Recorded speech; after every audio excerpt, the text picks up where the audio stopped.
حسبي ربي جل الله ما في قلبي غير الله نور محمد صلى الله لا إله إلا الله السلام علیکم ورحمۃ اللہ وبرکاتہ۔ ناظرین، امید ہے کہ آپ لوگ خیریت سے ہوں گے۔ اللہ کے فضل سے ہمارا قرآنی عربی گرامر کورس باضابطہ طور پر چل رہا ہے۔ ہم لوگ جملہ فعلیہ کو سمجھ رہے ہیں۔ آج انشاءاللہ ہم آپ کو فعل لازم اور فعل متعدی کے حوالے سے بتانے کی کوشش کروں گا۔ کیا آپ فعل لازم کو جانتے ہیں؟ فعل متعدی کو جانتے ہیں؟ نہیں جانتے ہیں، نہیں سمجھتے ہیں، تو آج انشاءاللہ فعل لازم کو آپ سمجھ جائیں گے اور فعل متعدی کو بھی سمجھ جائیں گے۔ تو آئیے دیکھتے ہیں کہ آخر یہ فعل لازم کیا ہے، فعل لازم کسے کہتے ہیں۔ تو یاد رکھیے کہ فعل لازم وہ ہے کہ جس فعل میں مفعول کی ضرورت نہ پڑے۔ فعل لازم وہ ہے کہ جس فعل میں مفعول کی ضرورت نہ پڑے اور بات پوری ہو جائے۔ سمجھ رہے ہیں؟ فعل لازم میں مفعول کی ضرورت نہیں پڑتی ہے دوستو، بلکہ مفعول کے بغیر ہی بات پوری ہو جاتی ہے۔ مثال کے طور پر آپ دیکھیں، جیسے میں کہتا ہوں کہ میں آیا، میں آیا۔ اب یہ آیا ایک فعل ہے، اس میں دیکھیے آپ کہ جو مفعول کے بغیر بات پوری ہو جا رہی ہے۔ مفعول آپ سمجھ رہے ہیں نا؟ مفعول کا مطلب یہ ہوتا ہے کہ مفعول ایک تیسری چیز ہوتی ہے، یعنی ایک فعل ہوتا ہے، ایک فاعل ہوتا ہے، ایک مفعول ہوتا ہے۔ تو مفعول جو ہے نا ایک تیسری چیز ہے جس میں فاعل کے فعل کا اثر ہوتا ہے، فاعل کا فعل واقع ہوتا ہے، تو اسے مفعول کہتے ہیں۔ تو اب مثال میں دیکھیے کہ میں آیا، میں آیا، اس میں مفعول کی ضرورت نہیں پڑ رہی ہے، یعنی فعل کا اثر جو ہے نا وہ خود میں پر ہو رہا ہے، خود اس کی ذات پر ہو رہا ہے، اس میں ہم تیسری چیز کو نہیں لے رہے ہیں، یعنی ایک ایسی دوسری چیز جس پر فعل کا اثر واقع نہ ہو بلکہ فعل کا اثر خود اس کی ذات پر ہو رہا ہو، تو وہی فعل لازم کہلاتا ہے۔ جیسے میں کہتا ہوں کہ تو آیا، اب اس مثال میں دیکھیں کہ جو آنے والا فعل ہے نا، یہ اس کا اثر جو ہے وہ تو پر پڑ رہا ہے۔ سمجھ رہے ہیں؟ تو آیا یعنی مفعول کے بغیر بات پوری ہو جا رہی ہے۔ مفعول کا مطلب کہ ایک الگ سے کوئی دوسری چیز ہو جس پر فعل کا اثر پڑ رہا ہو، تو وہ مفعول ہے۔ تو اس مفعول کے بغیر یہاں بات پوری ہو رہی، یعنی تو آیا۔ اسی طرح دیکھیے میں کہتا ہوں وہ لوگ آئے، وہ لوگ آئے، اس میں بھی دیکھیے آپ کہ مفعول کے بغیر بات پوری ہو جا رہی ہے۔ تو خلاصہ کلام یہ کہ جس میں مفعول کے بغیر بات پوری ہو جائے وہی فعل لازم ہوتا ہے۔ جیسے میں کہتا ہوں کہ وہ گیا، وہ گیا۔ اب دیکھیے وہ جانے والا جو ہے نا وہ خود سے اپنے سے جا رہا ہے، یہ جانے کا جو فعل ہے نا یہ اس کی ذات پر اثر پڑ رہا ہے کہ وہ گیا، جانے کا اثر خود اس کی ذات پر پڑ رہا ہے، مفعول پر نہیں ہے بلکہ خود فعل کا اثر اس کی ذات پر ہے دوستو۔ تو یہ وہ گیا جو ہے نا یہ بھی فعل لازم ہے دوستو۔ میں گیا، تو گیا۔ اب اس میں آپ غور کریے کہ مفعول کے بغیر بات پوری ہو جا رہی ہے۔ سمجھ رہے ہیں؟ امید ہے کہ آپ بات سمجھ گئے ہوں گے۔ فعل متعدی کو دیکھ لیں۔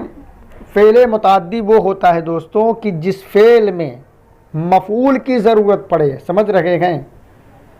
جس فعل میں مفعول کی ضرورت پڑے، یعنی مفعول کے بغیر بات پوری نہ ہو سکے، تو جس فعل میں مفعول کی ضرورت پڑے گی نا وہی فعل متعدی کہلائے گا۔ سمجھ رہے ہیں؟ فعل متعدی وہ ہے کہ جس فعل میں مفعول کی ضرورت پڑے، یعنی ایک ایسی تیسری چیز کی ضرورت پڑے جس پر فعل کا اثر جا رہا ہو، سمجھ رہے ہیں، جس پر فاعل کا فعل واقع ہو، یعنی وہ تیسری چیز وہ مفعول کہ اس کے بغیر بات پوری نہ ہو سکے۔ تو جس فعل میں مفعول کے بغیر بات پوری نہ ہو سکے وہ فعل متعدی کہلاتا ہے۔ مثال دیکھیں آپ، جیسے میں کہتا ہوں اس نے زید کی مدد کی، اس نے زید کی مدد کی۔ اب اس جملے میں آپ دیکھیں کہ مدد کرنے والا کون ہے؟ اس نے۔ اب یہ اس نے جو ہے نا فاعل ہے دوستو، کس کی مدد کی؟ زید کی مدد کی، یعنی فاعل کے فعل کا اثر کس پر جا رہا ہے؟ زید کے اوپر۔ تو زید یہ ایک الگ سے تیسری چیز ہے، سمجھ رہے ہیں، جس پر فعل کا اثر ہے۔ تو یہی زید جو ہے جس پر فعل کا اثر ہے یہی مفعول کہلائے گا دوستو، سمجھ رہے ہیں۔ مدد کی یہ فعل ہے دوستو، تو اس نے زید کی مدد کی۔ اب دیکھیے مدد کرنے میں ہمیں مفعول کی ضرورت پڑ رہی ہے، یعنی فاعل اور فعل کے ساتھ ساتھ ایک تیسری چیز جو مفعول ہے اس کی ضرورت پڑ رہی ہے، تب جا کے بات پوری ہو رہی ہے۔ تو یہ مدد کی جو ہے دوستو اس جملے میں یہ فعل متعدی ہے، اس نے زید کی مدد کی۔ اسی طرح میں کہتا ہوں خالد نے بکر کو مارا۔ اب دیکھیے یہ مارنے والا جو فعل ہے یہ بھی فعل متعدی ہے، سمجھ رکھے ہیں، چونکہ اس جملے میں آپ دیکھیے کیا ہے، خالد نے بکر کو مارا۔ خالد فاعل ہے، چونکہ مارنے والا کون ہے؟ خالد ہے، تو خالد فاعل ہے۔ کس کو مارا؟ بکر کو مارا، یعنی خالد کے فعل کا اثر کس پر جا رہا ہے؟ بکر پر جا رہا ہے، تو بکر یہ مفعول بنے گا، یعنی فاعل اور فعل کے علاوہ ایک تیسری چیز ہے بکر، جسے مفعول کہیں گے، جس پر فاعل کے فعل کا اثر ہو رہا ہے۔ تو میرے دوستوں اور بزرگوں، اس جملے میں یہ مارنا جو ہے نا یہ فعل متعدی ہے، کیونکہ اس میں دیکھیے فاعل اور فعل کے ساتھ مفعول کی ضرورت پڑ رہی ہے، اور میں نے ابھی کیا کہا کہ جس فعل میں مفعول کی ضرورت پڑے وہی فعل متعدی ہوگا، مفعول کے بغیر بات پوری نہ ہو سکے، سمجھ رکھے ہیں، یعنی جس فعل میں مفعول کی ضرورت پڑے وہ فعل متعدی کہلائے گا۔ اسی طرح فعل متعدی کی اور بھی مثالیں آپ دیکھ لیں، جیسے میں کہتا ہوں فتح بابن، فتح بابن، اس نے دروازہ کھولا۔ اب اس جملے میں دیکھیے فتح کا معنی اس نے کھولا۔ اس جملے میں جو فاعل ہے وہ ہے اس نے، یعنی اس میں فاعل چھپا ہوا ہے، اور جب فاعل ظاہر نہ ہو، فاعل چھپا ہو، تو ہم کیا کہتے ہیں کہ اس میں ہوا ضمیر فاعل کی حیثیت سے چھپی ہوئی ہے، یعنی فاعل چھپا ہوا ہے، اس میں ہوا ضمیر چھپی ہوئی ہے فاعل کی حیثیت سے۔ تو ترجمہ کیا ہے؟ فتح بابن، اس نے دروازہ کھولا۔ اب دیکھیے اس نے فاعل ہے، فتح فعل ہے، بابن ایک تیسری چیز جو مفعول کی حیثیت سے ہے دوستو، کیونکہ فاعل کے فعل کا اثر کس پر جا رہا ہے؟ بابن پر، سمجھ رکھے ہیں، بابن مفعول ہے، اور یہ بھی یاد رکھیے کہ مفعول ہمیشہ حالت نصب میں ہوتا ہے، یعنی اس پر زبر آتا ہے، سمجھ رکھے ہیں، مفعول پر ہمیشہ زبر آئے گا۔ تو معلوم یہ ہوا کہ فتح جو ہے نا یہ فعل متعدی ہے۔ اسی طرح میں کہتا ہوں فتح بابن، یعنی فتح سے تثنیہ، فتح بابن، ان دونوں نے دروازہ کو کھولا۔ اب اس میں بھی فاعل چھپا ہوا ہے، تو ہم کیا کہیں گے کہ اس میں ہما ضمیر فاعل چھپا ہوا ہے، ہما ضمیر فاعل کی حیثیت سے چھپی ہوئی ہے۔ اس میں کون فاعل ہے؟ تو ہم کہیں گے کہ ہما ضمیر فاعل ہے، سمجھ رکھے گے۔ تو ہما فاعل، فتحا یہ تثنیہ فعل، بابن مفعول۔ معلوم یہ ہوا کہ فتحا یہ فعل متعدی ہے کیونکہ ایک تیسری چیز کی ضرورت پڑ رہی ہے، وہ ہے مفعول۔ تو جس فعل میں مفعول کی ضرورت پڑے وہ فعل متعدی ہوتا ہے۔ فتح بابن، ان دونوں نے دروازہ کھولا۔ اسی طرح میں کہتا ہوں فتحوا بابن، فتحوا بابن، ان سب نے دروازہ کھولا۔ اب دوستو یہ فتحوا جمع مذکر غائب کا صیغہ ہے، سمجھ رکھے ہیں، چونکہ ہم نے پہلے بتایا ہے کہ واو الف جس فعل میں آ جائے آخر میں سمجھ لیجئے وہ جمع مذکر غائب کا صیغہ ہوتا ہے۔ تو فتحوا بابن، ان سب نے دروازہ کھولا۔ اب ان سب نے یہ فاعل ہے اور اس میں دوستو دیکھیے فاعل چھپا ہوا ہے۔ تو جب فاعل چھپا ہو تو ہم کیا کہیں گے کہ اس میں جو ہے یعنی سیغے کے اعتبار سے ہم بولیں گے، جیسے سیغہ جمع ہے تو ہم کہیں گے کہ اس میں ہم ضمیر چھپی ہوئی ہے جو فاعل ہے، سمجھ رکھے ہیں۔ تو اس میں ہم ضمیر چھپی ہے جو فاعل ہے۔ تو فتحوا بابن، ان سب نے دروازہ کھولا۔ اسی طرح میں کہتا ہوں فتحت بابن، فتحت بابن، اس ایک مؤنث نے یا اس ایک عورت نے دروازہ کھولا۔ دیکھیے اس میں بھی جو ہے فاعل چھپا ہوا ہے، تو ہم سیغہ چونکہ مؤنث ہے، واحد مؤنث غائب ہے، تو ہم واحد مؤنث غائب کے اعتبار سے کیا بولیں گے کہ اس میں ہیا ضمیر چھپی ہوئی ہے جو فاعل ہے، اس میں ہیا ضمیر چھپی ہوئی ہے جو فاعل ہے۔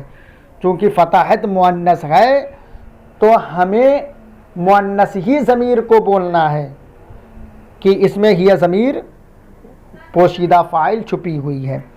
اسی طرح ہم کہیں گے فتحتا بابن، فتحتا بابن، ان دو مؤنثوں نے دروازہ کھولا، ان دو عورتوں نے دروازہ کھولا۔ تو یہ فتحتا یہ تثنیہ مؤنث غائب کا صیغہ ہے، تو ہم اسی صیغے کے اعتبار سے کیا بولیں گے کہ اس میں ہما ضمیر فاعل کی حیثیت سے چھپی ہوئی ہے۔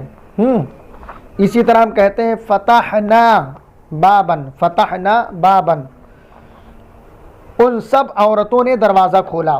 اب یہ فتحنا دوستو یہ جمع مؤنث غائب کا صیغہ ہے، فاعل چھپا ہوا ہے، تو ہم کیا کہیں گے کہ اس میں ہن ضمیر چھپی ہوئی ہے فاعل کی حیثیت سے، سمجھ رکھے ہیں، یعنی جیسا صیغہ ہوگا اسی اعتبار سے ہم ضمیر کو فاعل مانیں گے کہ اس میں وہ ضمیر چھپی ہوئی ہے۔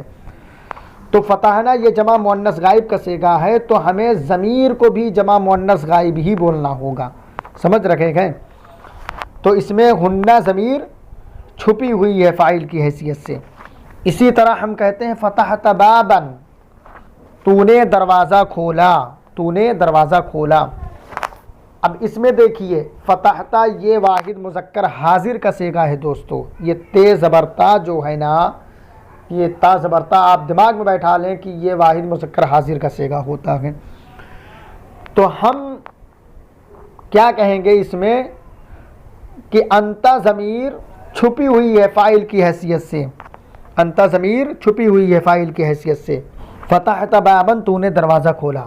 فتحتما بابن، تم سب نے دروازہ کھولا۔ اب دوستو یہ فتحتما یہ تثنیہ مذکر حاضر کا صیغہ ہے، فاعل چھپا ہوا ہے، تو ہم کیا کہیں گے کہ یہاں پر انتما ضمیر چھپی ہوئی ہے فاعل کی حیثیت سے، کیونکہ دوستو جب ہمارا فعل تثنیہ مذکر حاضر ہے تو ہمیں تثنیہ مذکر حاضر ہی کی ضمیر بولنی ہوگی، سمجھ رکھے گئے۔ تو اس میں انتما ضمیر چھپی ہوئی ہے فاعل کی حیثیت سے۔ فتحتم بابن، فتحتم بابن، تم سب نے دروازہ کھولا، تم سب نے دروازہ کھولا۔ اب دوستو اس میں دیکھیے فتحتم جو ہے یہ جمع مذکر حاضر کا صیغہ ہے، سمجھ رکھے ہیں؟ یہ تم کو اپنے دماغ میں بیٹھا لیں کہ یہ جس فعل میں ہوگا اس کا مطلب کہ یہ جمع مذکر حاضر ہے اور معنی ہوگا تم لوگ، سمجھ رکھے ہیں؟ تو فتح تم یہ جمع مذکر حاضر کا صیغہ ہے، تو ہم کہیں گے کہ اس میں انتم ضمیر چھپی ہوئی ہے فاعل کی حیثیت سے، سمجھ رکھے ہیں؟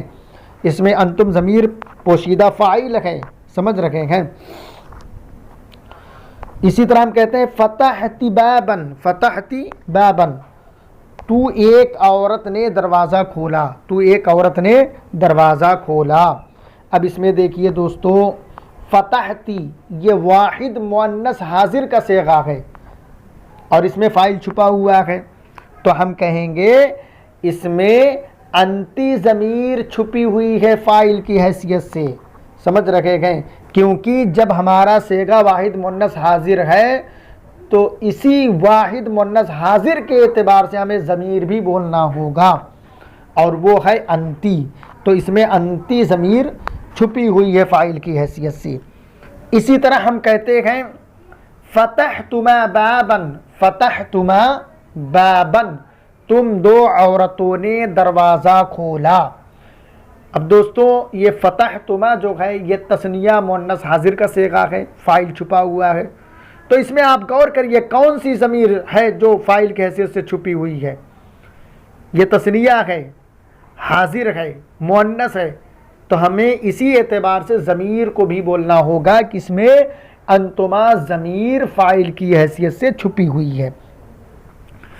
اسی طرح ہم کہتے ہیں فتحتن، تم سب عورتوں نے دروازہ کھولا، فتحتن تم سب عورتوں نے دروازہ کھولا۔ ابھی اس میں بھی فاعل چھپا ہوا ہے دوستو، اب بتائیے اس میں کون سی ضمیر چھپی ہوئی ہے؟ آپ غور کیجئے، اپنے دماغ پر زور ڈالیے، یہ ساری باتیں ہم پہلے بتا چکے ہیں، آپ سوچئے کہ اس میں کون سی ضمیر ہے جو فاعل کی حیثیت سے چھپی ہوئی ہے؟ تو میں بتاتا ہوں، اس میں انتن ضمیر چھپی ہوئی ہے فاعل کی حیثیت سے، سمجھ رکھے گئے؟ کیونکہ فتحتن جب جمع مؤنث حاضر ہے تو اسی جمع مؤنث حاضر کے اعتبار سے ہمیں ضمیر کو بولنا ہوگا، وہ ہے انتن، انتن ضمیر اس میں چھپی ہوئی ہے فاعل کی حیثیت سے۔ اسی طرح میں کہتا ہوں فتحت بابن، فتحت بابن، میں نے دروازہ کھولا، اب اس میں بھی فاعل چھپا ہوا ہے، تو اب غور کیجئے کہ اس میں کون سی ضمیر ہے جو فاعل کی حیثیت سے چھپی ہوئی ہے؟ تو یاد رہے کہ فتحتو میں انا ضمیر چھپی ہوئی ہے، سمجھ رکھے ہیں؟ کیونکہ فتحتو یہ واحد متکلم کا صیغہ ہے، یعنی میں کہنے کے لیے یہ تا پیستو آتا ہے، اس میں دوستوں انا ضمیر چھپی ہوئی ہے فاعل کی حیثیت سے، انا میں کہنے کے لیے آتا ہے، تو انا ضمیر اس میں چھپی ہوئی ہے۔ اسی طرح میں کہتا ہوں فتحنا بابن، فتحنا بابن، ہم سب نے دروازہ کھولا، ہم سب نے دروازہ کھولا۔ اب اس میں غور کیجئے کون سی ضمیر چھپی ہوئی ہے؟ تو میں بتا دوں اس میں نحن ضمیر چھپی ہوئی ہے فاعل کی حیثیت سے، سمجھ رکھے ہیں؟ کیونکہ ہم کہنے کے لیے نحن آتا ہے اور فتحنا یہ جمع متکلم کا صیغہ ہے جس میں ہم کا ترجمہ ہوگا، سمجھ رکھے ہیں؟ تو جیسا صیغہ ہوگا ویسی ضمیر ہوگی، سمجھ رکھے ہیں دوستوں؟ تو ہم کہیں گے اس میں نحن ضمیر چھپی ہوئی ہے فاعل کی حیثیت سے، فتحنا بابن، ہم سب نے دروازہ کھولا۔ عزیز طلبہ کرام، امید ہے کہ آپ فعل لازم کو اور فعل متعدی کو اچھی طرح سمجھ گئے ہوں گے۔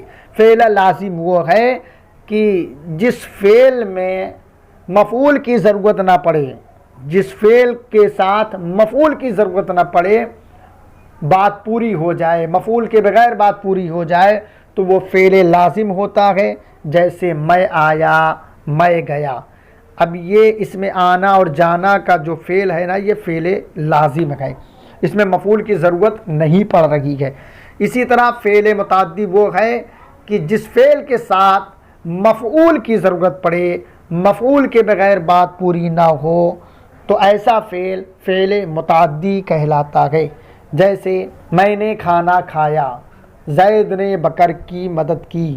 اب یہ کھایا جو فعل ہے دوستو، اب یہ ایسا فعل ہے کہ جس میں مفعول کی ضرورت پڑے گی، یعنی جو چیز کھائی جائے اس کی ضرورت پڑے گی۔ تو یہ کھایا یہ فعل لازم نہیں بلکہ فعل متعدی ہے۔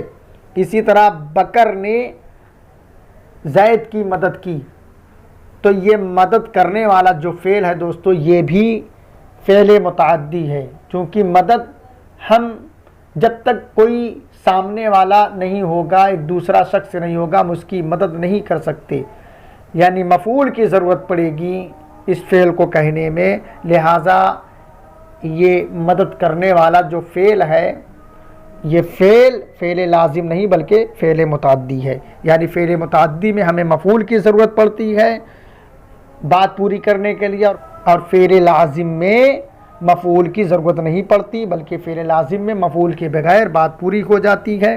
عزیز طلبہ کرام، امید ہے کہ آپ فعل لازم کو فعل متعدی کو اچھی طرح سمجھ گئے ہوں گے، اور ویڈیو اچھی لگے تو مجھے دعاؤں سے نوازیں اور لائک سبسکرائب ضرور کیجئے، بار بار ویڈیو کو سنیں۔ السلام علیکم ورحمۃ اللہ وبرکاتہ۔